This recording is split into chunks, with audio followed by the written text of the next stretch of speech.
ദൈവത്തിൻ്റെ നാമത്തിന് മഹത്വമുണ്ടാകട്ടെ. കടന്നു വന്ന എല്ലാ പ്രിയപ്പെട്ടവർക്ക് വേഗം വരുന്നവനാകുന്ന യേശുക്രിസ്തുവിൻ്റെ നാമത്തിലുള്ള സ്നേഹവന്ദനത്തെ ഞാൻ ഈ സമയത്ത് ഒരിക്കൽ കൂടെ അറിയിക്കുന്നു. നമ്മുടെ ചിന്തയിലേക്ക് നമ്മൾ കടന്നു വരികയാണ്. എബ്രായലേഖനം 11-ാം അധ്യായം 13 മുതൽ 15 വരെയുള്ള വാക്യങ്ങൾ ഒരിക്കൽ കൂടെ നമ്മുടെ ചിന്തയ്ക്ക് വേണ്ടി വായിച്ചാട്ട്.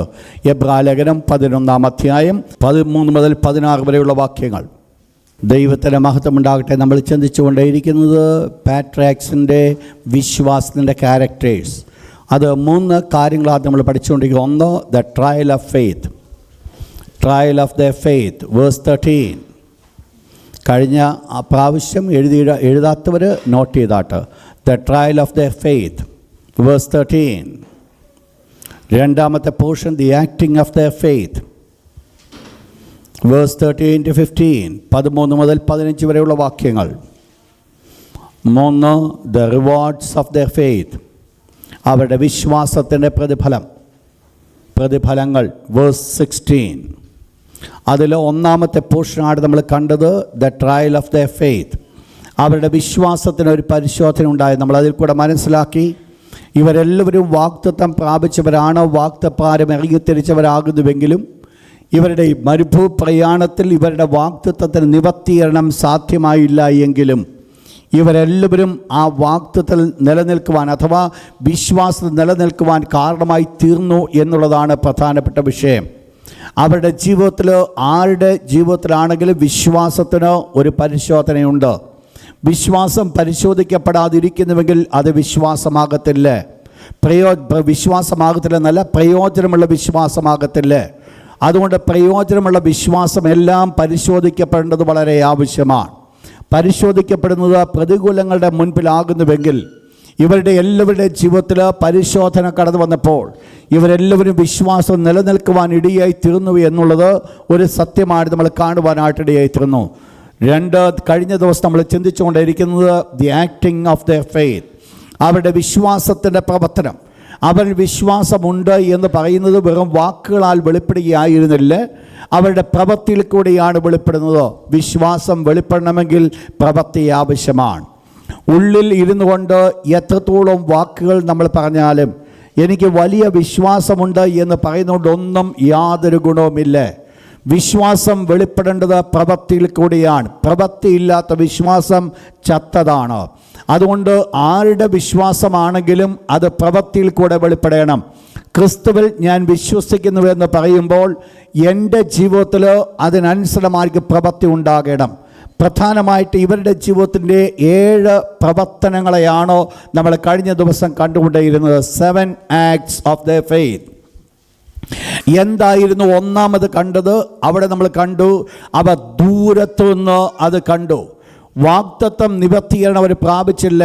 ദ ഫസ്റ്റ് പോർഷൻ നമ്മൾ കണ്ടത്, ദേ സോ ദം അഫാർ ഓഫ്, അവ ദൂരത്തുനിന്ന് അത് കണ്ടു.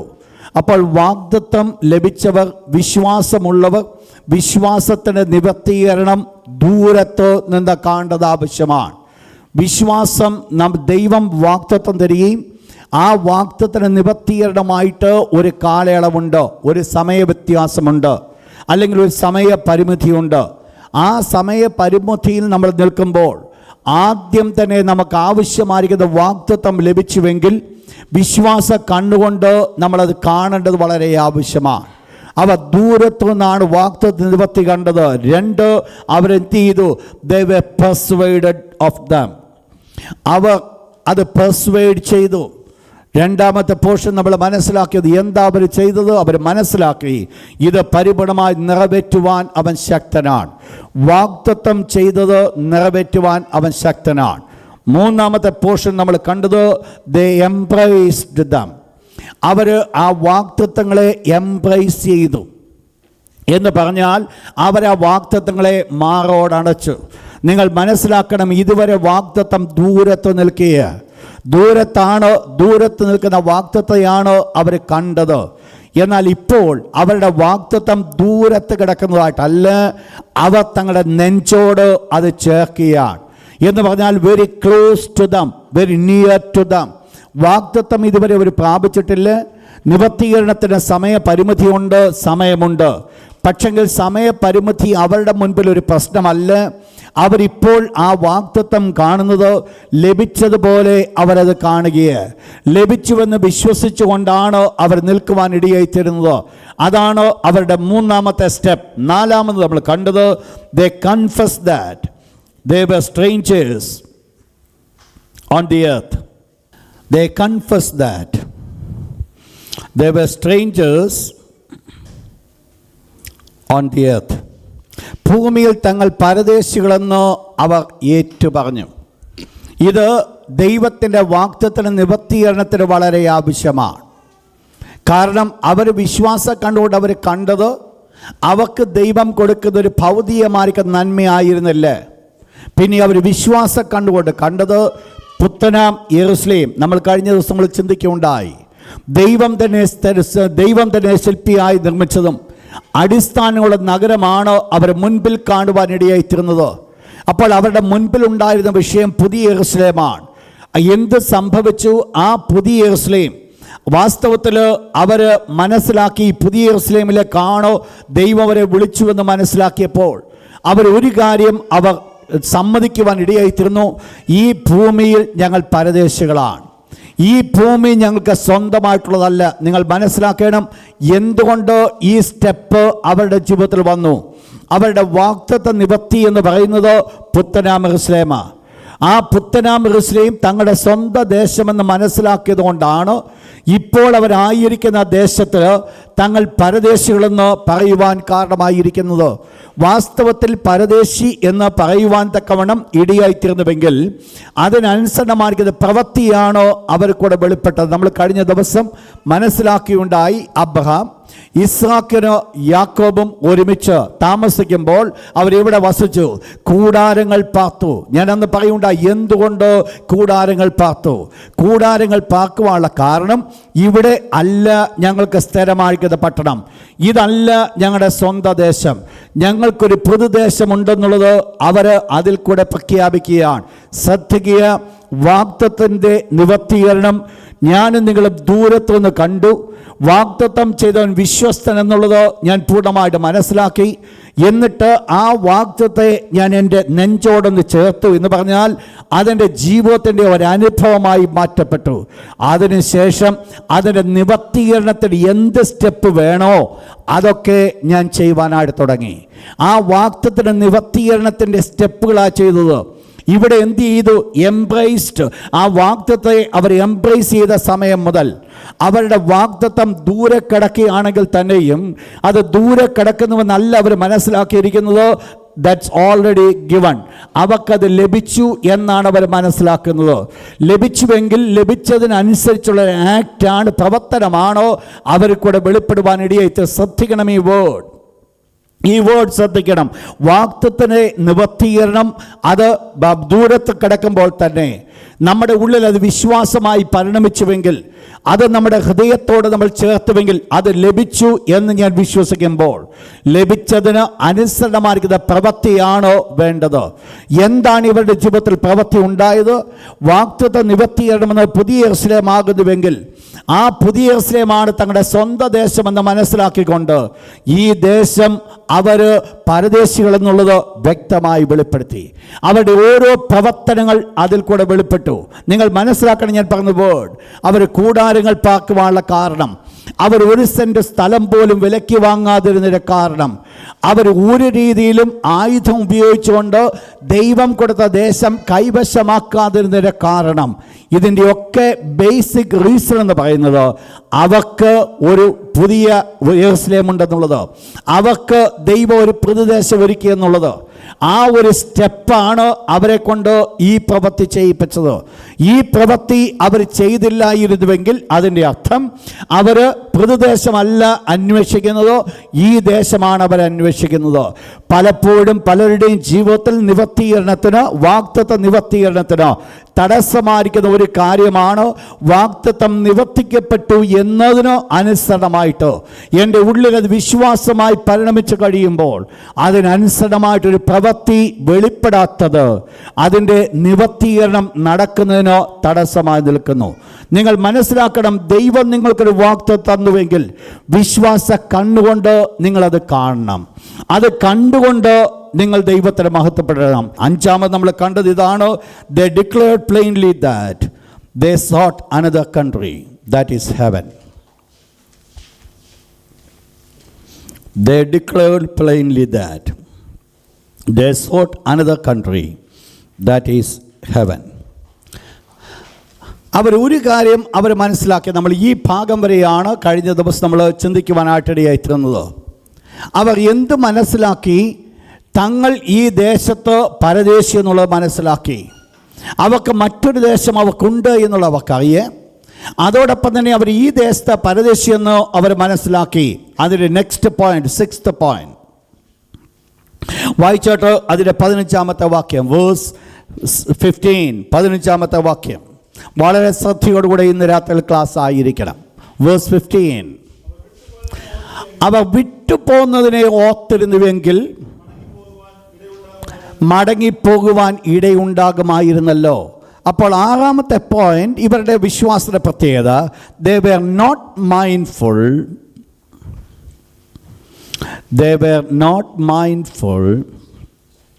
of that country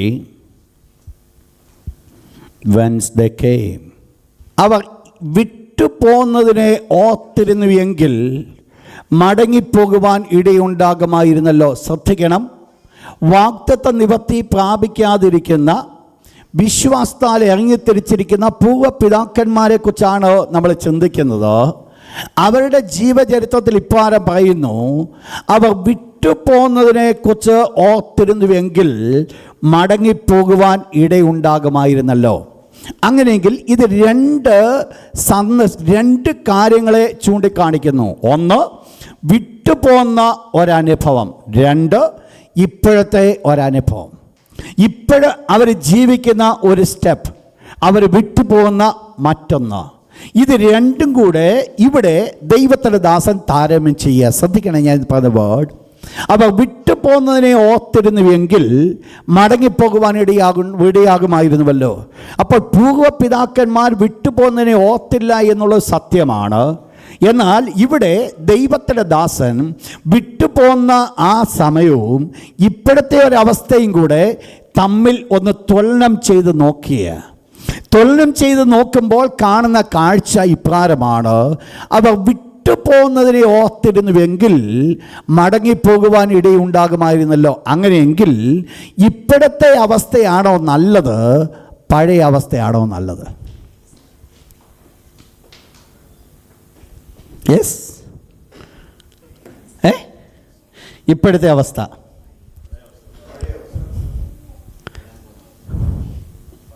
നിങ്ങൾ ചിന്തിച്ചാട്ട്, അവ വിട്ടുപോകുന്നതിനെ ഓർത്തിരുന്നുവെങ്കിൽ മടങ്ങിപ്പോകുവാൻ ഇടയുണ്ടാകുമായിരുന്നല്ലോ.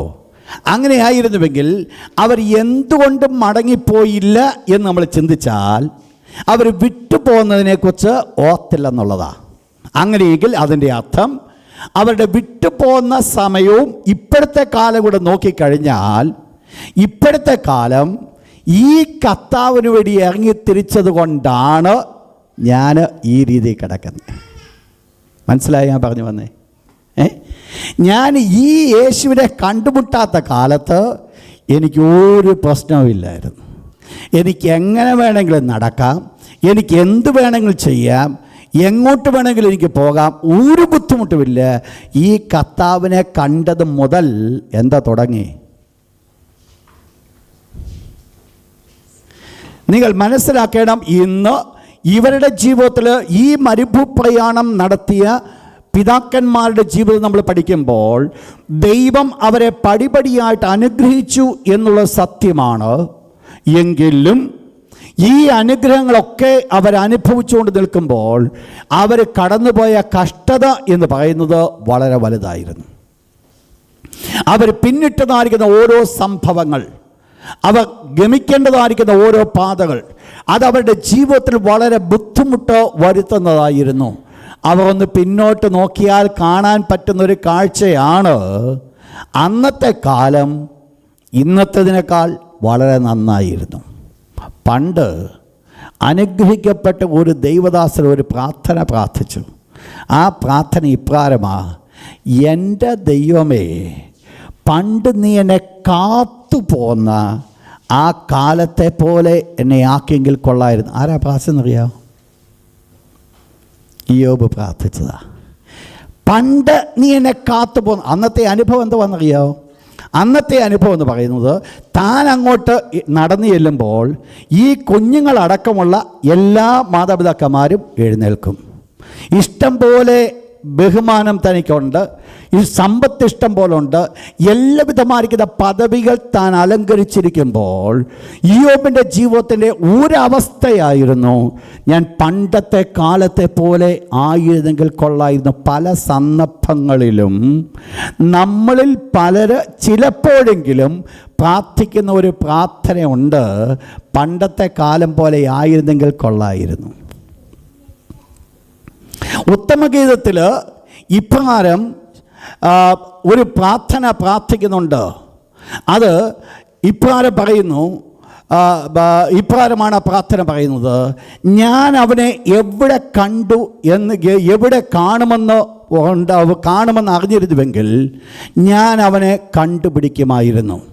നിങ്ങൾ മനസ്സിലാക്കണം, ശലോമോൻ വിവാഹം കഴിക്കുവാൻ പോകുന്ന ആ പെൺകുട്ടി, അവൾ പറയപ്പെടുന്നതായിരിക്കും ഒരു വേർഡ്, ഒരു ഡിസ്ഗൈസ്ഡ് മെത്തേഡിലാണ് ശലോമോൻ ചെന്ന് ബന്ധപ്പെടുന്നത്. ശലോമോൻ രാജാവാണെന്ന് അവൾക്കറിയത്തില്ല. പക്ഷെങ്കിൽ ആ ബന്ധപ്പെടുന്ന സമയത്ത് അവൾ പറയുന്നൊരു വേർഡുണ്ട്. ആ ബന്ധം മുൻപോട്ട് പോയിക്കൊണ്ടിരുന്നപ്പോൾ, ഞാൻ അവനെ എവിടെ കാണുമെന്ന് അറിഞ്ഞിരുന്നെങ്കിൽ കൊള്ളായിരുന്നു. പല സന്ദർഭങ്ങളിലും ഇപ്പോഴത്തെ അവളുടെ അവസ്ഥ നോക്കിയാൽ അവൻ എവിടെ എന്നുള്ളത് അവൾക്കറിയത്തില്ല. പക്ഷേ അവനുമായിട്ടൊരു ബന്ധമുണ്ട്. അവനുമായിട്ട് ബന്ധമില്ലാത്തതല്ല. ആര്? മണവാളനുമായിട്ടൊരു ബന്ധമുണ്ട്, ബന്ധമില്ലാത്തതല്ല. പക്ഷെങ്കിൽ ഇപ്പോഴത്തെ അവസ്ഥ അവൻ കൂടെയില്ല. പലരുടെയും ജീവിതത്തിൽ ഈ ഒരു ചോദ്യം ചോദിക്കാൻ ഇടയായിത്തീരും. പണ്ടത്തെ കാലം എനിക്ക് എത്ര നന്നായിരുന്നു, അല്ലെങ്കിൽ പണ്ടത്തെ കാലത്തെ പോലെ ആയിരുന്നെങ്കിൽ കൊള്ളായിരുന്നു. പണ്ടത്തെ പോലെ ആയിരിക്കണമെങ്കിൽ, പണ്ടത്തെ കാലം പോലെ ആകണമെങ്കിൽ ഒരു കാര്യം ചെയ്തെങ്കിൽ മാത്രമേ സാധ്യമാകത്തുള്ളൂ. പണ്ടത്തെ പ്രവൃത്തി ചെയ്തേ പറ്റത്തുള്ളൂ.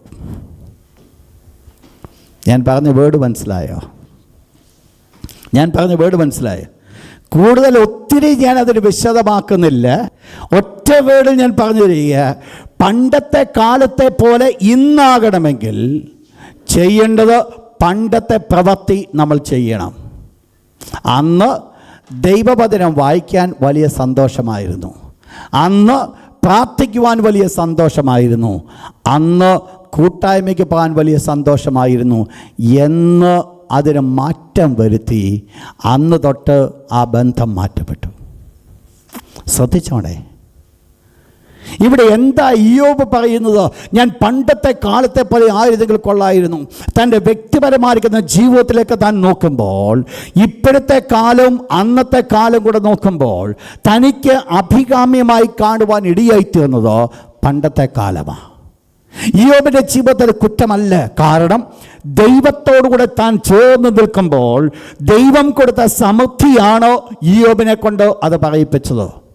ഇപ്പോൾ ദൈവത്തിൻ്റെ ഹിതത്തിന് തനിക്ക് അറിയത്തില്ല താൻ എന്തുകൊണ്ടാണ് സഫർ ചെയ്യുന്നതെന്ന്. ആ സഫറിങ്ങിൽ കൂടെ എല്ലാം നഷ്ടമായതുകൊണ്ടാണ് ഇയ്യോബ് ആ വേർഡ് പറയുവാൻ കാരണമായി തീർന്നത്. എന്നാൽ ഇവിടെ പൂർവ്വപിതാക്കന്മാരെ കുറിച്ച് നമ്മൾ നോക്കുമ്പോൾ അവരിൽ കൂടെ കാണുന്ന ഒരു പ്രത്യേകത എന്ന് പറയുന്നത്, അവർ പറയുന്ന ഇതാണ്: അവർ വിട്ടുപോകുന്നതിനെ ഓർത്തിരുന്നുവെങ്കിൽ മടങ്ങിപ്പോകുവാൻ ഇടയുണ്ടാകുമായിരുന്നല്ലോ. അപ്പോൾ അവരെന്തോർത്തില്ല? അവർ വിട്ടുപോകുന്നതിനെ അവർ ഓർത്തില്ല എന്ന് പറഞ്ഞാൽ, ഇപ്പോഴത്തെ അവരുടെ സിറ്റുവേഷൻസ് പണ്ടത്തേതിലും വളരെ മോശമായ സിറ്റുവേഷനാണ്. എന്താ മോശമായ സിറ്റുവേഷൻ? അതിൽ ഒന്നാമത്തെ കാരണം എന്ന് പറയുന്നത്, ഇവരിന്ന് ഏതിൽ കൂടെ കടന്നു പോകുകയാണ്? കഷ്ടതയിൽ കൂടെ കടന്നു പോകുകയാണ്. നിങ്ങൾക്കറിയാം, എബ്രായ ലേഖനം എഴുതുവാനുള്ള പ്രധാനപ്പെട്ട കാരണം നിങ്ങൾക്കറിയാം. 3 മുന്നറിയിപ്പുകളാണ് ദൈവം തൻ്റെ ദാസന് കൂടെ എബ്രായ വിശ്വാസികൾ കൊടുത്തത്. ഏതൊക്കെ? ഏതൊക്കെ? ഏതൊക്കെ? ബുക്ക് മറിച്ച് നോക്കൂ, എവിടെ പോയാൽ കണ്ടുപിടിക്കാൻ പറ്റുമെന്ന് ആർക്കറിയാതെ. ഇത്ര വലിയ രക്ഷ നഷ്ടമാക്കിയാൽ നാം ന്യായവിധിയിൽ നിന്ന് എങ്ങനെ തെറ്റിയൊടിയും? 2, പ്രൈസ് ഗാഡ്. ഹൃദയം കഠിനപ്പെടുത്തരുത്. നിങ്ങളുടെ ജീവിതത്തിൽ എന്ത് വേണം? മനസ്സ് പുതുക്കി രൂപാന്തരം വേണം. മൂന്നാമത്തെ കാര്യം നമ്മളിവിടെ കാണുവാൻ ഇടയായിത്തീരുന്നത്, അതാണ് നമ്മൾ കഴിഞ്ഞ ദിവസം ചെയ്തത്. എന്തുണ്ടാകരുത്?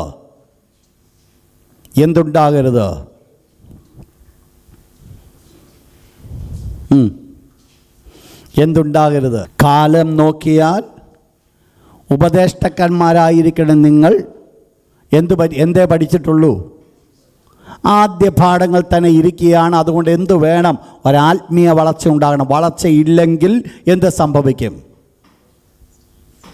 അതാണ് ഇവിടുത്തെ വിഷയം. ആത്മീയ വളർച്ച ഇല്ലാതിരുന്നതിൻ്റെ കാരണം അവരനുഭവിച്ചു പോകുന്ന കഷ്ടതയാണ് ഇതിൻ്റെ കാരണം. അതുകൊണ്ട് ദൈവത്തിൻ്റെ ദാസൻ ഇവിടെ അവരെ എൻകറേജ് ചെയ്യുകയാണ്, ഈ കഷ്ടതയിലും നിങ്ങൾ മുൻപോട്ട് കടന്നു പോകണം. അങ്ങനെ നിങ്ങൾ മനസ്സിലാക്കിക്കോണം.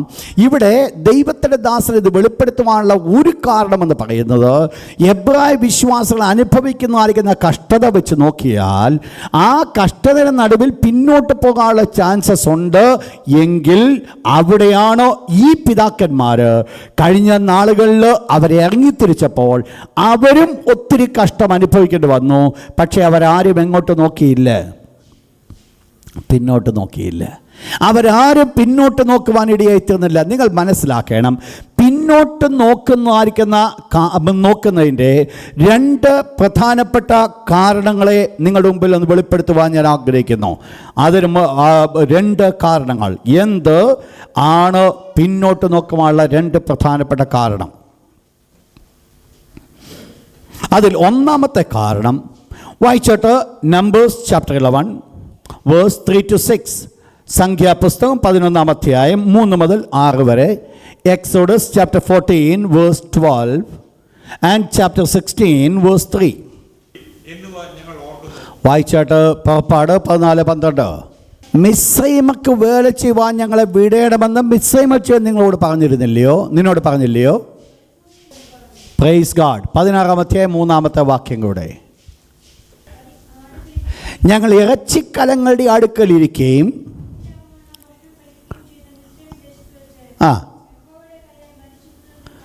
നിങ്ങൾ മനസ്സിലാക്കണം, ഈ ജനം ആരാണെന്നറിയാമോ? മിസ്രൈമിൻ്റെ അധീനതയിൽ നിന്ന് വിടുവിക്കപ്പെട്ടവർ. യാതൊരു രീതിയിലും മിസ്രൈമിന് അവരുടെ ജീവിതത്തിൽ യാതൊരു സ്ഥാനവുമില്ല. കാരണം ചെങ്കടൽ കടന്നതോടുകൂടെ ആ മിസ്രൈം എന്നുള്ളത് അവരുടെ ജീവിതത്തിൽ മരിച്ച വിഷയമാണ്. എന്നാൽ ആ മിസ്രൈമിൽ നിന്ന് അവർ വിട്ടുപോകുന്നു എന്നുള്ളത് മാത്രമല്ല, ഇപ്പോഴത്തെ അവരുടെ അവസ്ഥ എന്ന് പറയുന്നത്, പകൽ എന്തോ ഉണ്ട്? മേഘസ്തംഭം. രാത്രി എന്തോ ഉണ്ട്? അഗ്നിസ്തംഭം. രാവിലെ എഴുന്നേൽക്കുമ്പോൾ അവർക്ക് എന്തോ ഉണ്ട്? മഞ്ഞ്. അവർക്ക് ഇറച്ചി വേണമെന്ന് ചോദിച്ചു കഴിഞ്ഞാൽ അവർക്ക് എന്തോ ഉണ്ട്? കാടപ്പക്ഷി. അവർക്ക് വെള്ളം വേണമെന്ന് ചോദിച്ചാൽ എവിടുന്ന് വെള്ളം? പാറയിൽ നിന്ന് വെള്ളം. നിങ്ങൾ മനസ്സിലാക്കണം, ഇത്രമാത്രം അനുഗ്രഹിക്കപ്പെട്ട് നിൽക്കുന്ന ഈ ജനം, സ്വർഗീയ മന്ന വളരെ ശ്രേഷ്ഠമായിരുന്നു. പക്ഷെ ഇപ്പോൾ അവർ പറയുന്നൊരു വേർഡുണ്ട്, ഞങ്ങൾ മിസ്രൈമിൽ വെച്ച് വില കൂടാതെ തിന്നിട്ടുള്ള വെള്ളരിക്ക, മത്തങ്ങ, ചിറ്റുള്ളി എന്നിവയെ ഞങ്ങൾ ഓർക്കുന്നു. നിങ്ങൾ ശ്രദ്ധിച്ചോണം, ഇപ്പോൾ അവർ തിന്നുന്നത് എന്തുവാ? സ്വർഗീയ മന്ന. കുടിക്കുന്ന എന്തുവാ? സ്വർഗീയ ഭോജനം. എല്ലാവിധമായിരിക്കുന്ന മൃഷ്ടാന്ന ഭോജനം കൊണ്ട് അവർ ജീവിക്കുമ്പോഴും അവരുടെ മനസ്സ് ഇപ്പോഴും ഇരിക്കുന്നത് എങ്ങോട്ടാ? ഒരു വിലയില്ലാത്ത വെള്ളരിക്ക, ഒരു വിലയില്ലാത്ത ചിറ്റുള്ളി. എൻ്റെ ഭാഷയിൽ ഞാൻ പറഞ്ഞാൽ ഇവക്കുണ്ടായ ഒരൊറ്റ പ്രോബ്ലമായിരുന്നു, അവർ ശരീരം കൊണ്ട് മിസ്രൈം വിട്ടെങ്കിലും മനസ്സുകൊണ്ട് മിസ്രൈം വിട്ടില്ല. മനസ്സിലാവുന്ന ഞാൻ പറഞ്ഞു വരുന്നേ. ശരീരം കൊണ്ട് മിസ്രൈം വിട്ടു, ശരീരം കൊണ്ട് മിസ്രൈം വിട്ട് അവരിക്കരെ വന്നു. പക്ഷെ ഇപ്പോഴും മിസ്രൈം എന്ന് പറയുന്നത് എവിടെ കിടക്കുക? അവരുടെ ഉള്ളിൽ കിടക്കുക. നമ്മളിൽ പലരുടെയും ജീവിതത്തിൻ്റെ അനുഭവം മറിച്ചൊന്നുമല്ല, ഇതുപോലെ തന്നെ. സ്ഥലം കൊണ്ട് ഏത് വിട്ടു? നാട് വിട്ടു, വീട് വിട്ടു, നാമധേയ കൂട്ടം വിട്ടു. പക്ഷേ ഇപ്പോഴും മനസ്സിലെന്തോ ഉണ്ട്? നാടുണ്ട്, വീടുണ്ട്, എന്തോ ഉണ്ട്? പണ്ട് തിന്നിട്ടുള്ള ചിറ്റുള്ളി വരെ ഇപ്പോഴും മനസ്സിൽ കിടക്കുക. പക്ഷെങ്കിൽ എന്തു വിട്ടിട്ടില്ല? നിങ്ങൾ മനസ്സിലാക്കണേ, സീരിയസ് ആയിട്ട് നിങ്ങൾ മനസ്സിലാക്കണേ. ഇവരുടെ ജീവിതത്തിൽ പിന്നോട്ട് നോക്കുവാനുള്ള കാരണം, കഴിഞ്ഞ കാലങ്ങൾ നന്നായി എന്ന് ചിന്തിക്കുവാനുള്ള കാരണം, കഴിഞ്ഞ നാളുകൾ അവരുടെ ജീവിതം മെച്ചമായത് കൊണ്ടല്ല, പകരം അവരുടെ മനസ്സിൽ എന്ത് കിടക്കുക? മിസ്രൈം കിടക്കുക. ഇന്ന് ക്രിസ്തീയ ഗോളത്തിൻ്റെ ഒരു വലിയ പ്രശ്നമെന്ന് പറയുന്നത്, പുറമേ അവർ മിസ്രൈം വിട്ടുവെങ്കിലും മനസ്സുകൊണ്ട് മിസ്രൈം വിട്ടിട്ടില്ല. ഒന്ന് ശാന്തമായി ചിന്തിച്ചോണേ. മനസ്സുകൊണ്ട് മിസ്രൈം വിട്ടിട്ടില്ല എങ്കിൽ നമ്മൾ പുറമെ എവിടെല്ലാം നമ്മൾ സഞ്ചരിച്ചാലും നമ്മുടെ മനസ്സ് എവിടെ നിൽക്കും? ഈ ഇസ്രായേൽ മക്കളുടെ ജീവിതം നമ്മൾ പഠിച്ചാൽ, ഇസ്രായേൽ മക്കളുടെ ജീവിതം അവർ ശരീരം കൊണ്ട് മിസ്രൈം വിട്ടെങ്കിലും ഇപ്പോൾ അവർ വാഗ്ദത്ത ദേശത്ത്, അല്ലെങ്കിൽ വാഗ്ദത്തത്തിന് അവകാശം പ്രാപിക്കാൻ തൊട്ടു മുൻപിലാണ് അവർ നിൽക്കുന്നത്. ദൈവത്തിൻ്റെ സകല പ്രൊട്ടക്ഷനോട് കൂടിയാണ് അവർ നിൽക്കുന്നത്. എങ്കിലും അവരുടെ മനസ്സിൽ ഇപ്പോഴും എന്ത് കിടക്കുക? നിങ്ങൾ മനസ്സിലാക്കുന്നത് ഞാൻ പറഞ്ഞു വരുന്നത്? മിസ്രൈം അവരുടെ മനസ്സിൽ കിടക്കുക. അതുകൊണ്ട് എന്ത് സംഭവിച്ചു? ഏതെങ്കിലും ഒരു കൊച്ചു ഇൻസിഡൻസ് വന്നു കഴിഞ്ഞാൽ ഉടനെ മിസ്രൈം വെളിയിൽ വരും. കേട്ടിട്ടില്ലയോ? ഞാൻ രക്ഷിക്കപ്പെട്ടു പോയി, അല്ലേ ഞാൻ കാണിച്ചു തരാമായിരുന്നു. എന്താ ഇത്? ഞാൻ ശരീരം കൊണ്ട് മിസ്രൈം വിട്ടു, പക്ഷേ മനസ്സുകൊണ്ട് എവിടെ വിട്ടില്ല. പിന്നെ ഒത്തിരി തെളിവുകളുണ്ട്. നിങ്ങൾക്കറിയാമല്ലോ, ചിലപ്പോൾ നല്ല സമയത്തൊക്കെ നാവിൽ കൂടെ വരുന്ന ഭാഷ ഇല്ലയോ? പണ്ടൊക്കെ രക്ഷിക്കപ്പെടുന്നതിന് മുമ്പ് ഇതൊക്കെ സംസാരിച്ച് പോയതാ.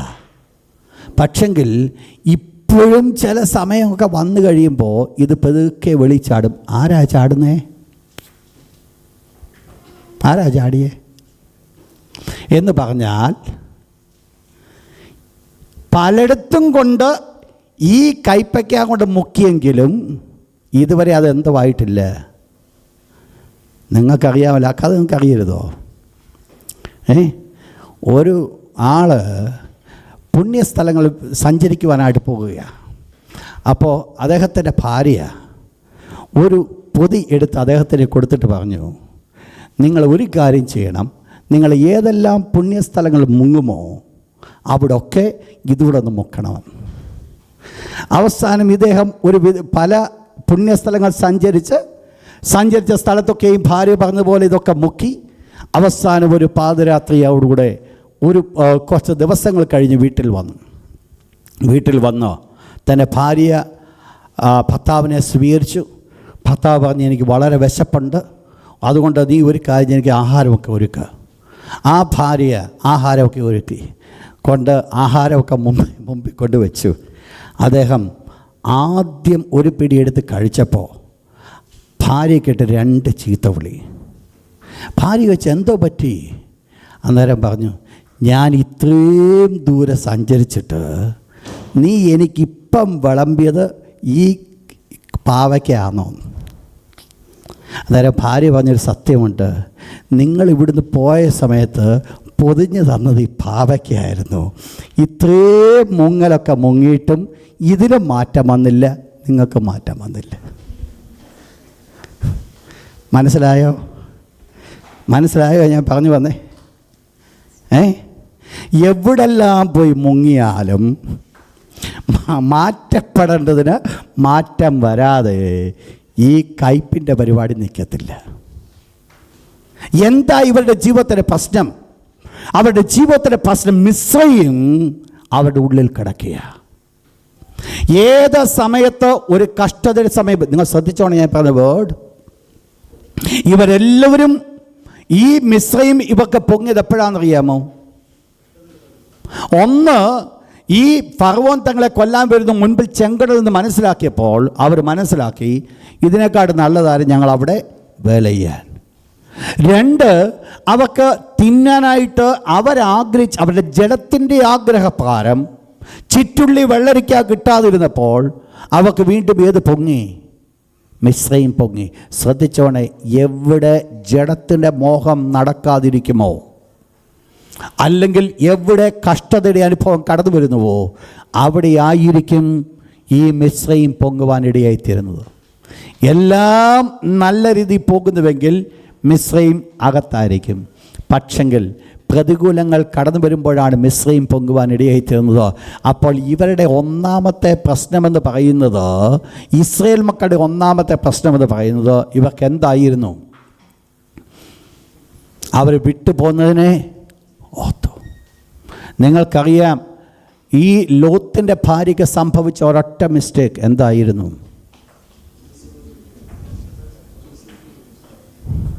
അപ്പോൾ ഓർത്തോണേ, ഈ വിട്ടുപോകുന്ന മിസ്രയീം ഉള്ളിലിരിക്കുന്നു എങ്കിൽ ഈ മിസ്രയീം നമ്മളെ എന്തോ ചെയ്യുമെന്നറിയാം? എന്തോ ചെയ്യുമെന്നറിയാം? ഈ മിസ്രയീം നമ്മളെ നശിപ്പിക്കാതെ കൊണ്ടുപോകത്തില്ല. മിസ്രയീം നമ്മളെ നശിപ്പിക്കും. നിങ്ങൾ മനസ്സിലാക്കണം എന്താ ഇവിടുത്തെ വിഷയം. ഇസ്രായേൽ മക്കളുടെ ജീവിതത്തിൽ വിട്ടുപോകുന്നതിനെ ഓർക്കുവാനുള്ള ഒരു കാരണം മിസ്രയീം അവരുടെ ഉള്ളിലുണ്ടായിരുന്നു. അങ്ങനെ നിങ്ങൾ ശ്രദ്ധിച്ചോണേ, മിസ്രയീം എൻ്റെ ഉള്ളിലുള്ളിടത്തോളം കാലം ഏതിനെ ഓർക്കും? വിട്ടുപോകുന്നതിനെ ഓർക്കും. രണ്ടാമത്തെ അവരുടെ പ്രശ്നം എന്തായിരുന്നു? വാസ്തവത്തിൽ അവരുടെ വിഷയം, രണ്ടാമത്തെ അവരുടെ പ്രധാനപ്പെട്ട വിഷയം എന്ന് പറയുന്നത് വിട്ടുപോകുന്നതിനെ അവർ ഓർക്കുന്നു. എന്നാൽ എന്ത് സംഭവിച്ചു? ഇവരുടെ ജീവിതത്തിൻ്റെ രണ്ടാമത്തെ ബുദ്ധിമുട്ട്, ദൈവത്തെ അനുസരിക്കുവാൻ ഒരു ഹെവിനെസ്സായിട്ട് അവർക്ക് തോന്നി. ദൈവത്തെ അനുസരിക്കുക എന്നുള്ളത് ഭാരമുള്ള വിഷയമായി. ഞാനൊരു തെളിവ് നിങ്ങൾക്ക് തരാം. വായിച്ചാട്ട് മർക്കോസിൻ്റെ സുവിശേഷം 10-ാം അധ്യായം 21-22 വാക്യം. Mark chapter 10 verse 21 and 22. നിങ്ങൾ മനസ്സിലാക്കുക, ദൈവത്തിൻ്റെ തിരുവചനം ഈ പുള്ളിക്കാരൻ എന്തായിത്തീർന്നു?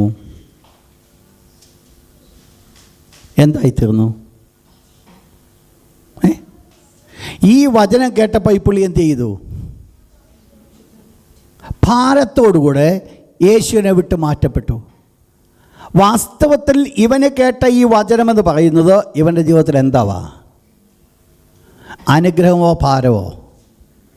എന്തായിരിക്കണം? അനുഗ്രഹം. പക്ഷെ ഈ പുള്ളിക്ക് എന്തായി മാറ്റപ്പെട്ടു? പലരുടെയും ജീവിതത്തിൽ രണ്ടാമത്തെ ഒരു കാരണം, ഈ മുൻപിൽ കാണുന്ന സന്തോഷം കാണാതിരിക്കുവാനുള്ള രണ്ടാമത്തെ പ്രധാനപ്പെട്ട കാരണം, ദൈവത്തിൻ്റെ വചനം അനുസരിക്കുന്നത് അവരുടെ ജീവിതത്തിൽ ഭാരമാണ്.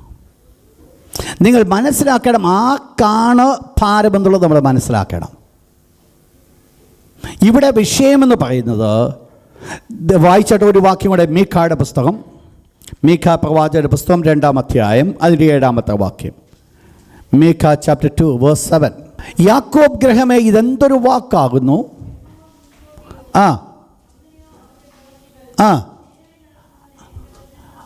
Underline that verse. നേരായി നടക്കുന്നവനോ എൻ്റെ വചനങ്ങൾ ഗുണകരമല്ലയോ? അപ്പോൾ ദൈവത്തിൻ്റെ വചനം ഗുണകരമാണ്, പക്ഷേ എല്ലാവർക്കുമില്ല. അതുകൊണ്ടാണ് ദൈവത്തിൻ്റെ തിരുവചനം പറയുന്നത്, അതിക്രമക്കാർ അതിൽ തട്ടി വീഴും, നീതിമാന്മാരോ അവയിൽ കൂടെ കടക്കും. നിങ്ങൾ മനസ്സിലാക്കണം, എന്താണ് ദൈവവചനം അവർക്കൊരു സന്തോഷമായി മാറാത്തത്? എന്താണ് മുൻപിലുള്ളത് അവർ കാണുമ്പോൾ അവർക്ക് സന്തോഷമില്ലാതിരിക്കുവാനുള്ള കാരണം എന്നാണ് ചിന്തിച്ചാൽ, അവർക്കറിയാം ഇതെല്ലാം എന്താ വിഷയമാണ്? ഭാരത്തിൻ്റെ വിഷയമാണ്. ചിലരുടെ ജീവിതത്തിൽ ദൈവത്തിന് വേണ്ടി ജീവിക്കുക എന്ന് പറയുന്നത് എന്താന്ന് പറയും? അല്പം വാസ്തവത്തിൽ നിങ്ങൾ പറഞ്ഞാട്ട് അത് ബുദ്ധിമുട്ടാണോ? ആത്മാർത്ഥമായിട്ട് പറ, അത് ബുദ്ധിമുട്ടോ അല്ലയോ? അല്ലെന്ന് പറയുന്നവരുടെയൊക്കെ കയ്യൊന്ന് പൊക്കിയേ, പിന്നെ കാണണം എനിക്ക്. വാസ്തവത്തിൽ ദൈവത്തെ അനുസരിക്കുന്നത് ഒരു ബുദ്ധിമുട്ടല്ല. കാണുന്നറിയാമോ? ദൈവിക സന്തോഷത്തിൽ നിൽക്കുന്നവർക്ക്. ദൈവത്തിൻ്റെ ദാസൻ ഫിലിപ്പൊക്കെ എഴുതുമ്പോൾ ലേഖനപ്രകാരം എഴുതുന്നു, സന്തോഷിപ്പീൻ ഞാൻ പിന്നെയും നിങ്ങളോട് പറയുന്നു. എന്താ പറയാനുള്ള കാരണം എന്നാണെന്നറിയാമോ? ഈ കഷ്ടതയിൽ നിങ്ങൾ വിട്ട് കടന്നു പോകണമെങ്കിൽ എന്തോ വേണം? യഹോവയുള്ള സന്തോഷം. നിങ്ങൾ മനസ്സിലാക്കണം, എൻ്റെയും നമ്മളുടെയും ജീവിതത്തിൽ ദൈവത്തിലുള്ള സന്തോഷം എൻ്റെയും നിങ്ങളുടെ ഉള്ളിൽ നിറഞ്ഞിരിക്കുന്നു എങ്കിൽ നമ്മുടെ മുമ്പിൽ ഒരു കുന്ന് പ്രശ്നമുണ്ടാകുമായിരിക്കാം, പക്ഷേ ഈ ഒരു കുന്ന് പ്രശ്നവും നമുക്കൊരു ഭാരമാകത്തില്ല.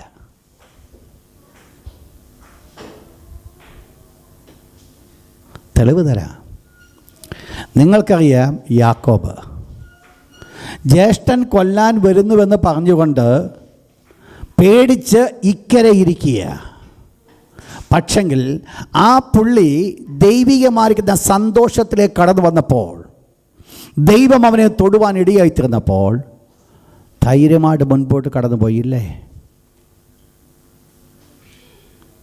പ്രാർത്ഥന ഇല്ലാതിരുന്നല്ലേ ഞാൻ പറഞ്ഞു വന്നേ. പക്ഷേ എന്ത് സംഭവിച്ചു? മുൻപോട്ട് പോകാനുള്ള ധൈര്യമുണ്ടായി. നിങ്ങൾ മനസ്സിലാക്കിക്കോണേ, എൻ്റെയും നിങ്ങളുടെയും ജീവിതത്തിൽ മുൻപിൽ എത്രമാത്രം പ്രശ്നമുണ്ടെങ്കിലും എൻ്റെയും നിങ്ങളുടെ ഉള്ളിൽ ദൈവിക സന്തോഷം നിറഞ്ഞു നിൽക്കുന്നു എങ്കിൽ എൻ്റെ മുൻപിലെ പ്രശ്നം എനിക്കൊരു പ്രശ്നമേ അല്ല. നിങ്ങൾ മനസ്സിലാക്കണം, ആ സന്തോഷം കുറയുമ്പോൾ എന്താ വരും?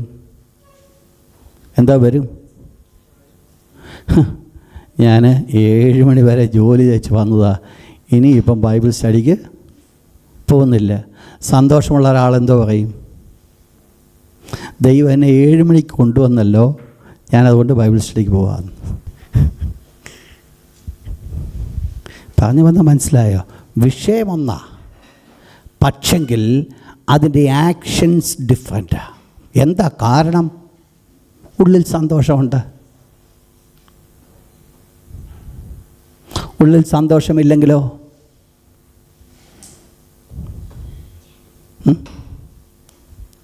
ഞാൻ നിങ്ങളോട് ആരോടും ചോദിക്കുന്നില്ല നിർബന്ധം കൊണ്ട് ഇന്ന് ബൈബിൾ സ്റ്റഡിക്ക് വന്ന എത്ര പേരുണ്ടെന്ന് ഞാൻ ചോദിക്കുന്നില്ല. പോട്ടെ, നിങ്ങൾ ആത്മാർത്ഥമായിട്ട് നിങ്ങൾ മനസ്സിലാക്കി. ഞാൻ എൻ്റെ ജീവിതത്തിൽ പ്രിൻസിപ്പിളുണ്ട്. ചില വിഷയങ്ങൾ ഞാൻ ചെയ്യുമ്പോൾ ഞാൻ തന്നെ എൻ്റെ ഉള്ളിൽ പറയാറുണ്ട്, ഞാനിത് ഫോഴ്സിബിളി ചെയ്യുകയാണ് ബിക്കോസ് ഓഫ് മൈ പൊസിഷൻ. ചില ഡ്യൂട്ടീസ് ഞാൻ ചെയ്യേണ്ടി വരുമ്പോൾ ആ ചിന്ത മനസ്സിലെൻ്റെ വരുമ്പോൾ ഞാൻ ഓൺ ദ സ്പോട്ടിൽ ഞാൻ അതിനെ ബ്രേക്ക് ചെയ്യാറുണ്ട്. ഞാൻ തിരിച്ചിപ്രകാരം പറയും, നോ, നോട്ട് ഫോർ ദാറ്റ്. ഇത് ഞാൻ ചെയ്യുന്നത് ഔട്ട് ഓഫ് മൈ ജോയ്. നിർബന്ധം കൊണ്ട് എനിക്ക് ചെയ്യുവാൻ സാധിക്കും, പക്ഷേ അതുകൊണ്ട് എന്തില്ല? ഒരു പ്രതിഫലവും ഇല്ല. സന്തോഷത്തോടെ ഞാൻ ചെയ്താൽ എനിക്കതിനകത്ത് പ്രതിഫലമുണ്ട്. നിങ്ങൾ മനസ്സിലാക്കണം, എന്തെങ്കിലുമൊക്കെ ഫോഴ്സിബിളി ആരെങ്കിലുമൊക്കെ പറഞ്ഞുകൊണ്ട് ചെയ്യുന്നു എങ്കിൽ അതുകൊണ്ട് ഇവിടെ ചിലപ്പോൾ ഒരുപക്ഷെ മനസ്സിലാക്കിയിരിക്കും, അവിടെ ചെന്നാൽ ഇതിനൊന്നും എന്തില്ല, യാതൊരു പ്രതിഫലവുമില്ല. അപ്പോൾ പ്രതിഫലം കിട്ടണമെങ്കിൽ എന്തോ മനസ്സിലാക്കിക്കൊണ്ട് വന്നോണം, തികഞ്ഞ സന്തോഷത്തോടുകൂടെ. ഇതാണ് ഇവരുടെ ജീവിതത്തിൻ്റെ അനുഭവം. ദൈവത്തിൻ്റെ വചനം അവരനുസരിക്കുവാൻ അവർക്കത് ഭാരമായി. ദൈവത്തിൻ്റെ വചനം അനുസരിക്കുന്ന ബുദ്ധിമുട്ടായി. എന്തുകൊണ്ട് അവർക്ക് ബുദ്ധിമുട്ടായത്? ദൈവമായിട്ട് വ്യക്തിപരമായിരിക്കുന്ന ബന്ധമുള്ളൊരു വ്യക്തിക്ക് ദൈവത്തിൻ്റെ വചനം അനുസരിക്കുന്നത് എന്തല്ല, ബുദ്ധിമുട്ടല്ല. പിന്നീട് അവർക്കെന്താ? അത് സന്തോഷമാണ്. പക്ഷെ എപ്പോൾ എൻ്റെ സന്തോഷം കുറയുമോ അവിടെയാണ് എൻ്റെ ശരീരത്തിൻ്റെ ബലം ഉപയോഗിച്ച് ഞാൻ ചെയ്യുവാൻ ശ്രമിക്കുന്നത്. നിങ്ങൾ മനസ്സിലാക്കുന്ന ഞാൻ ചിന്തിക്കുക. ശ്രദ്ധിച്ചോണേ, ഒരിക്കൽ പോലും അങ്ങനെ ഒരു അനുഭവം വരുവാൻ അതെന്തിനെ വെളിപ്പെടുത്തുന്നു? മൈ ബാക്ക് സ്ലൈഡിങ്, എൻ്റെ പിന്മാറിയൊന്നുമില്ല. ഇപ്പോഴും ഉണ്ട്, മുൻപിലുണ്ട് ആൾ. പക്ഷെങ്കിൽ അകം കൊണ്ട് എന്ത് ചെയ്തു? പിന്മാറി. നിങ്ങൾ മനസ്സിലാക്കണം വിഷയം. ഇവിടെയാണ് ജീവിതത്തിൻ്റെ വീഴ്ചകൾ കടന്നു വരുന്നത്. എന്താ ഇവരുടെ ജീവിതത്തിൻ്റെ വിഷയം? അവർ വിട്ടുപോകുന്നതിനെ ഓർത്തിരുന്നുവെങ്കിൽ മടങ്ങിപ്പോകുവാൻ ഇടയുണ്ടാകുമായിരുന്നല്ലോ. അവരുടെ ജീവിതത്തിൽ ഒരു പ്രത്യേകതയുണ്ടായിരുന്നു. അവരുടെ ജീവിതത്തിൽ വിട്ടുപോകുന്ന സമയം മുതൽ അവർ ചെന്ന് അവസാനിപ്പിക്കുന്ന സമയം വരെ തികഞ്ഞ സന്തോഷത്തിൽ മുൻപോട്ട് പോയെന്നുള്ളത് അവരുടെ വിഷയം. ദൈവത്തിൽ അവർ ആഞ്ഞിച്ച് മുൻപോട്ട് പോകുവാനായിട്ടിടയായി തീർന്നു. അവർ കമ്പയർ ചെയ്തിരുന്നുവെങ്കിൽ മറ്റേതാ ബെറ്റർ. പക്ഷെങ്കിൽ കമ്പയർ ചെയ്യുവാനുള്ള മനസ്സ് പോലും അവർ കാണിക്കാതെ അവർ കണ്ടത് മുൻപിലെയാണ്. നിങ്ങൾ മനസ്സിലാക്കണം, ആ മുൻപിൽ ഹെവൻ, ന്യൂ ഹെവൻ കിടക്കുക, പിൻപിൽ അവർ വിട്ടുപോകുന്ന കിടക്കുക. ഇപ്പോഴാണ് എന്താ ഉള്ളത്? ഈ കഷ്ടതയുള്ളത്. ശ്രദ്ധിക്കും നിങ്ങൾ. പിൻപിൽ മിസ്രൈം കിടക്കുക, മുൻപിൽ വാഗ്ദത്തക്കാരെന്ന് കിടക്കുക. ഇടയ്ക്കുള്ളൊരു കാലയളവാണ് ഈ മരുപ്പ് പ്രയാണം. അവർ വിട്ടുപോകുന്നതിനെ ഓർത്തില്ല. പക്ഷേ അവർ ഓർത്തത് എന്തിനെ? അവർ ഓർത്തത് മുൻപിലുള്ളതിനെ. അതിപ്പോൾ എവിടെ ഇരിക്കുക? they embraced it. അവർ പ്രാപിച്ചതിനനുസരണമായിട്ടാണ് ഇപ്പോൾ അവർ പ്രവർത്തിക്കുന്നത്. അപ്പോൾ പിൻപിൽ വരുന്ന ഓരോ സന്ദർഭങ്ങളിലും അവർ പിന്നോട്ടല്ല നോക്കുന്നത്, അവർ നോക്കുന്നത് എങ്ങോട്ടാ? മുൻപിലെ ഇതുവരെ എന്തില്ല? പ്രാപിച്ചിട്ടില്ല. പക്ഷേ എന്തോ അവർ കാണുന്നത്? മുൻപിലെ അനുഭവം. നിങ്ങൾ മനസ്സിലാക്കണം, ജീവിതത്തിൽ ആ ആദിമ പിതാക്കന്മാർ മുൻപ് കണ്ടുകൊണ്ട് അവരുടെ മരുപ്പ് പ്രയാണം അവസാനിപ്പിച്ചു എങ്കിൽ എനിക്കും നിങ്ങൾക്ക് ഉണ്ടാകേണ്ടത് ആ മുൻപ് കണ്ടുകൊണ്ട് മരുപ്പ് പ്രയാണം അവസാനിപ്പിക്കണം. മുൻപ് എപ്പോൾ കാണുവാൻ നമ്മൾ സ്റ്റോപ്പ് ചെയ്യുന്നുവോ അന്ന് പിൻപിന് ബലം വരും. ആ സമയം മുതൽ പിൻപ് മുൻപിൽ കയറും. അതായിരിക്കും മനസ്സുകൊണ്ട് മിസ്രൈമോടുകൂടെ നടക്കുക എന്ന് പറയുന്നത്. അത് എന്തിനെ കൊണ്ടുവരും? നമ്മുടെ ഉള്ളിലുള്ള സന്തോഷത്തെ നശിപ്പിച്ച് നമ്മുടെ ആത്മീയ ജീവിതത്തെ കെടുത്തിക്കളയും. എന്താ ഇവരുടെ ജീവിതത്തിൻ്റെ പ്രത്യേകത? വിശ്വാസത്തിൽ മരിക്കുവാൻ ഇടയായിത്തീർന്നപ്പോൾ അവർ ചെയ്തത്, അവർ പിൻപിൽ ഉള്ള വിട്ടു പോകുന്നതിനെ കുറച്ച് ഓർക്കാതെ മുൻപുള്ളതിനെ അവർ കണ്ടു. 7th point, അതിൻ്റെ 13ാമത്തെ വാക്യം വീണ്ടും ഒരിക്കൽ കൂടെ വായിച്ചാട്ടും. Verse 13. Praise God. They all, 7th point, they died in faith. They all died in faith. അവരെല്ലാവരും വിശ്വാസത്തിൽ മരിച്ചു. അതാണ് ഏറ്റവും പ്രാധാന്യത. അവരുടെ തുടക്കം വിട്ടുപോകുന്നതിനെ ഓർത്തിരുന്നുവെങ്കിൽ മടങ്ങിപ്പോകാൻ ഇടയുണ്ടാകുമായിരുന്നു. ഇപ്പോഴത്തെ ഈ കഷ്ടതയുടെ നടുവിൽ കൂടെ അവർ നടക്കുമ്പോഴും അവർ കണ്ടുകൊണ്ടിരുന്നത് നമ്മൾ മനസ്സിലാക്കി, മുൻപിലേക്ക് കണ്ടു. മുൻപ് അവരുടെ മുൻപിലുണ്ടായിരുന്നു. അവർ കണ്ടുകൊണ്ടിരുന്നത് മുൻപിലെ കാഴ്ചയെ. അതുകൊണ്ട് എന്ത് സംഭവിച്ചില്ല? അവരുടെ വിശ്വാസ ജീവിതം തുടങ്ങി വിശ്വാസത്തിൽ കൊണ്ട് മരിക്കുവാനായിട്ടിടയായി തീർന്നു. നിങ്ങൾ ശ്രദ്ധിക്കണം, നമ്മൾ എബ്രായലേഖനത്തെ നമ്മൾ പഠിക്കുകയുണ്ടായി. ആദ്യ വിശ്വാസം അവസാനത്തോളം മുറുകെ പിടിച്ച് കൊള്ളാത്തതുകൊണ്ട് അവരെ എന്ത് സംഭവിച്ചു? അവരെല്ലാവരും മരുഭൂമിയിൽ പട്ടുപോയി. അപ്പോൾ ആദ്യ വിശ്വാസം അവസാനത്തോളം മുറുകെ പിടിച്ചുകൊള്ളണം. ഈ ഭക്തന്മാരുടെ ജീവിതത്തിൻ്റെ പ്രത്യേകത, വാഗ്ദത്തത്തിന് നിവർത്തീകരണം അവരുടെ മുൻപിൽ ഇല്ല എങ്കിലും അവരുടെ വിശ്വാസ ജീവിതം തുടങ്ങി അവരുടെ ഈ ലോകത്തിലെ ജീവിതം അവസാനിപ്പിക്കുന്നത് എവിടെ വെച്ചാ? എങ്ങനെ അവരുടെ വിശ്വാസം ഉണ്ടായിരുന്നു? നിങ്ങൾ മനസ്സിലാക്കണം, ഇത്രയും സമ്പത്തും സമൃദ്ധിയൊക്കെ അവർക്കുണ്ടായിട്ടും അവർ വിശ്വാസത്തിൽ മരിച്ചുവെന്ന്. ശ്രദ്ധിക്കണം ഞാൻ പറഞ്ഞ വേർഡ്. നമ്മളൊക്കെ വിശ്വാസം എന്ന് പറയുന്നത് എന്തിനു വേണ്ടിയാണെന്നറിയാമോ? എന്തിനു വേണ്ടിയാ? ഭൗതിക കാര്യം. വിസ അടിച്ച് കിട്ടണോ? വിശ്വാസം വേണം. സാമ്പത്തികമായിട്ട് കുറച്ച് പൈസ വേണോ? വിശ്വാസം വേണം. ഇതിനാ നമ്മുടെ വിശ്വാസം. പക്ഷേ ഇവരുടെ വിശ്വാസമൊന്നും അതിനായിരുന്നില്ല. ഇവർക്കിതെല്ലാം സമർത്ഥമായിരിക്കുമ്പോഴും അവർ വിശ്വാസികളായി ജീവിക്കുവാനുള്ള കാരണം അവരേതിനെ കണ്ടു? അതായിരുന്നു അവരുടെ വിശ്വാസം നിലനിന്നതിൻ്റെ കാരണം. ഈ ഭൂമിയിലെ യാതൊരു അനുഗ്രഹങ്ങളും അവർക്ക് ഇതിന് വലുതായിട്ട് അവർ കണ്ടില്ലേ. അവരുടെ മുൻപിലൊരു ലക്ഷ്യമുണ്ട്. അവരെ വിളിച്ചു ബോധിച്ചിന് ദൈവത്തിന് അവരെക്കുറിച്ച് ഉദ്ദേശമുള്ളത് മനസ്സിലാക്കി അതിനനുസരണമായിട്ട് അവർ മുൻപോട്ട് കടന്നുപോയി. ആ വാഗ്ദത്തത്തിന് നിവർത്തീകരണം പ്രാപിച്ചില്ല എങ്കിലും അവർ മരിക്കുവാൻ ഇടയായിത്തീരുന്ന സമയം വരെ, മരിക്കുന്ന സമയം വരെ നമ്മൾ ദൈവം അനുവദിച്ചാൽ ആദിമ പിതാക്കന്മാരെ കുറിച്ച് നമ്മൾ ചിന്തിക്കും. അബ്രഹാമിൻ്റെ വിശ്വാസം, യാക്കോബിൻ്റെ വിശ്വാസം, യോസഫിൻ്റെ വിശ്വാസം, ഇതൊക്കെ നമ്മൾ ചിന്തിക്കും. ആ ചിന്തിക്കുന്ന ഭാഗത്ത് ദുബായിൽ ഓൾറെഡി ആ ക്ലാസ് കഴിഞ്ഞ് ഞാൻ ആ ചിന്തിക്കുന്ന സ്ഥാനത്ത് ഞാൻ മനസ്സിലാക്കിയായിരുന്നു ഇവരുടെ ജീവിതത്തിലൊരു വലിയ പ്രത്യേകതയായിരുന്നു വിശ്വാസം. അവർ തുടങ്ങി, വിശ്വാസത്തെ കൊണ്ട് അവസാനിപ്പിച്ചു. വാഗ്ദത്ത നിവർത്തിയുടെ മുൻപിൽ കിടക്കുക അതുവരെ കണ്ടില്ല. ദൈവത്തിന് സമൃദ്ധമായിരിക്കുന്ന നന്മകൾ അവർ അനുഭവിക്കുന്നു. ദൈവത്തിന് സമൃദ്ധമായിരിക്കുന്ന കൃപ അവർ അനുഭവിക്കുന്നു. ദൈവീയ അനുഗ്രഹങ്ങളോടുകൂടെ അവർ മുൻപോട്ട് കടന്നു പോകുന്നു. എങ്കിലും ആ അനുഗ്രഹങ്ങളായിരുന്നില്ല അവരുടെ മുൻപിൽ ഒറ്റ കാര്യമുള്ളായിരുന്നു. എന്നോ ഞാൻ പുത്തനാം യെരൂശലേമിൽ ചെല്ലും, എന്ന് ഞാനിത് അവകാശമായി പ്രാപിക്കും. ദൈവം തന്നെ ശില്പിയായി നിർമ്മിച്ചൊരു നഗരം, അടിസ്ഥാനമുള്ള നഗരം എന്ന് എനിക്ക് പ്രാപിക്കുവാൻ സാധിക്കും. അതിനായിരുന്നു അവരുടെ മുൻപോട്ടുള്ള ഗമനം മുഴുവൻ. അതായിരുന്നു അവരുടെ മുൻപിൽ കണ്ടത്. അതിനനുസരിച്ചാണ് അവർ മുൻപോട്ട് കടന്നു പോയത്. അവരുടെ ഓരോ സ്റ്റെപ്പുകൾ നിങ്ങൾക്കറിയാമല്ലോ. ചില സന്ദർഭങ്ങൾ ദൈവം നമ്മളെ നടത്തുന്ന വഴികളുണ്ട്. നിങ്ങളെ പലരുടെയും ജീവിതങ്ങൾ അനുഭവിച്ചിട്ടുള്ള കാര്യങ്ങളാണ്. ചില സന്ദർഭങ്ങൾ ഈവൻ ലോകത്തിൻ്റെ ഒരു സന്തോഷം പോലും സന്തോഷിക്കുവാൻ ആഗ്രഹം ഉള്ളിൽ വരുത്താതെ ദൈവസന്നിധാനത്തിൽ നിലവിളിക്കുവാനുള്ള ഒരു മനസ്സ് പലപ്പോഴും ദൈവം തരാറുണ്ട്. ആ തരുന്നതിൻ്റെ ഒരു കാരണം എന്നായിരിക്കും അറിയാമോ? അതിൻ്റെ ഫോളോഡ് ബൈ ഒരു വലിയ അനുഗ്രഹത്തെ കാണുവാൻ സാധിക്കും. അതിനൊരു പ്രിപ്പറേഷൻ്റെ കാലമായിരുന്നു അത്. നമ്മൾ പലരുടെയും ജീവിതത്തിൽ അത് അനുഭവിച്ചിട്ടുള്ള കാര്യമാണ്. പലപ്പോഴും നമ്മൾ പോലും അറിയത്തില്ല എന്തിന് നമുക്കൊരു ഭാരം. കഴിഞ്ഞ ദിവസം ഒരു സഹോദരി വന്ന് എന്നോട് പറഞ്ഞു, പാസ്റ്ററെ വലിയ ഭാരമാണെന്ന് പറഞ്ഞു, പ്രാർത്ഥിക്കാനിരിക്കും ഭയങ്കര ഭാരം. ഞാൻ ആ സഹോദരിയോട് പറഞ്ഞു, സിസ്റ്ററെ ആ ഭാരം വളരെ നല്ലതാണ്.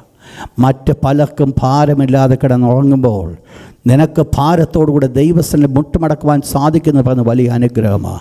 ഈ കഴിഞ്ഞ ദിവസം എന്നെ വിളിച്ചു പറഞ്ഞു, പാസ്റ്ററെ ഒരത്ഭുതം ഞാൻ കണ്ടു. ദൈവൻ്റെ ഭാരങ്ങളെ എടുത്ത് മാറ്റി. ആ നാട്ടിൽ നടക്കുന്നൊരു വിഷയം, നാട്ടിലൊരു വിടുതൽ ഇവിടെ ആ സഹോദരി അനുഭവിച്ചു. കാരണം എന്നാണെന്നറിയാമോ? ആ വിടുതലിന് വേണ്ടി, അവരുടെ ജീവിതത്തിൽ മറ്റൊരാളുടെ ജീവിതത്തിൻ്റെ വിടുതലിന് വേണ്ടി ഈ സഹോദരനുള്ളിൽ ദൈവം ഒരു ഭാരം കൊടുത്ത് ആ ഭാരവുമായിട്ട് ദൈവസ്ഥനെ വെച്ചത് മറ്റുള്ളവർ അനുഗ്രഹിക്കപ്പെട്ടു. അതിനുവേണ്ടി ചെയ്യേണ്ട ചെലവ് എന്ന് പറയുന്നത് ഒരു വലിയ ചെലവായിരുന്നു. ബാക്കിയുള്ളവർ സന്തോഷിക്കുമ്പോൾ ഈ വ്യക്തിക്ക് സന്തോഷിക്കാൻ സാധ്യമല്ല. കാരണം ഉള്ളിൽ ആ ഭാരം കിടക്കുക. നിങ്ങൾ മനസ്സിലാക്കിക്കോണം, ദൈവം തരുന്ന വലിയ കൃപകളാണ്. നമ്മുടെ ജീവിതത്തിൽ ദൈവം ചിലപ്പോൾ ഒരു പ്രിപ്പറേഷൻ്റെ കാലം കൊണ്ടുവരും. എന്താ വേണ്ടത്? അതൊക്കെ നമ്മുടെ ജീവിതത്തിൽ ഒരു കാര്യം വെളിപ്പെടുത്തുകയാണ്. എൻ്റെ ദൈവത്തിൽ ഞാൻ പരിപൂർണമായി ചാരുന്നു, എൻ്റെ ദൈവത്തിൽ പരിപൂർണമായിട്ട് ആശ്രയിക്കുന്നു. ഒന്ന് മനസ്സിലാക്കണം, ദൈവത്തിൽ പരിപൂർണമായി ചാരിയിട്ടുണ്ടെങ്കിൽ ദൈവം ഒരൊറ്റ വ്യക്തിയെ പോലും തള്ളിക്കളയത്തില്ല. ഇവരുടെ ജീവിതത്തിൻ്റെ 7 പ്രാധാന്യതകളാണ് നമ്മൾ പഠിച്ചത്. അവസാനമായി നമ്മൾ കണ്ടത് ഇതാണ്: അവർ വിശ്വാസത്തിൽ മരിച്ചു. നമ്മുടെ ജീവിതത്തിലും നമ്മുടെ ഈ ലോകത്തിലെ ജീവിതം അവസാനിക്കുമെന്ന് പറയുവാൻ സാധിക്കത്തില്ല. എങ്കിലും ഈ വേർഡ് പറയുവാൻ സാധിക്കുമെങ്കിൽ അവൻ വിശ്വാസ ജീവിതം തുടങ്ങി വിശ്വാസത്തിൽ മരിക്കുവാൻ ഇടയായിത്തീർന്നുവെന്ന് ഒന്ന് പറയുവാൻ മനുഷ്യനല്ല, മനുഷ്യൻ പറയും. സ്വർഗത്തിലെ ദൈവം പറയുവാൻ സാധിക്കുമെങ്കിൽ അതിനേക്കാൾ വലിയ സാക്ഷ്യം ഈ ലോകത്തിലില്ല. നമുക്കെല്ലാവർക്കും കണ്ണുകളടച്ചാട്ട് കർത്താവിൻ്റെ പരിശുദ്ധ മുഖത്തേക്ക് നമ്മൾ നോക്കിയാട്ട്